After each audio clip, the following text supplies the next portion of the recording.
Hi, and thanks so much for joining us at Tycourt Title Tuesdays at 2. I'm Ryan Pulliam. Last week we heard Aaron Taylor talk about how crazy the real estate market is in the Las Vegas Valley. But there's also a different market that we all kind of keep our eye on, and that's the stock market and the financial market as a whole. Last May, we were extremely fortunate to be joined by Adam Thurgood, who is a manager of Hightower Las Vegas, and he kind of talked a little bit about what was going on in the stock market at the time when everybody was scratching their heads thinking, why is the stock market reacting and performing the way it is when we're in a global pandemic? Well, here we are in October. We're still in a global pandemic, and the market still seems to be running off the rails. And we're extremely fortunate once again to be joined back by Adam Thurgood from Hightower Las Vegas, who is the managing director. So Adam, thanks so much for joining us once again on Tycourt Title Tuesdays at 2.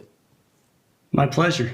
Well, Adam, we kind of talked offline. Your last episode was one of our highest rated episodes, so I want to get right into it because I know our audience is really excited to hear what you have to say. So as I said, we had you on in May. The stock market, I believe the Dow Jones had its best month since 1987. We've gone a couple months now throughout the global pandemic. What have the markets been doing from May to about now?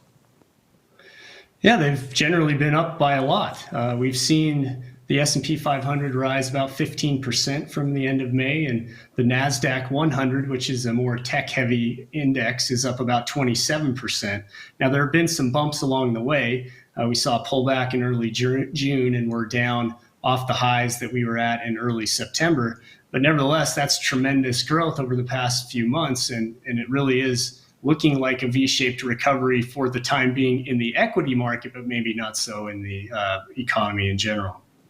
Well, and so obviously the stock market always tends to be forward-looking, what's going to happen in the near to long-term future. But right now we're obviously dealing again with that the global COVID-19 pandemic, but we're also coming up 3 weeks from today, as a matter of fact, with a presidential election in the United States. Right now, is the presidential election, is it playing as large of a role in the markets as it has in years past, or is the pandemic really the driving factor? You know, most of the time there's a bit of uncertainty heading into elections, and there's a lot of news flow, and people are concerned because they have political affiliations in one way or another.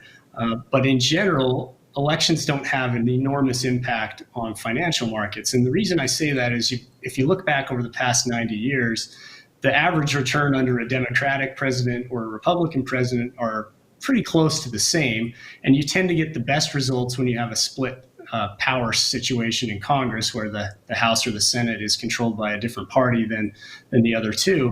But in general right now, I think because of the fact that maybe the Democrats could sweep and have all three sources of power in Washington is creating a bit of uncertainty. There's still a lot of uncertainty around who's going to win the election. You know, the polls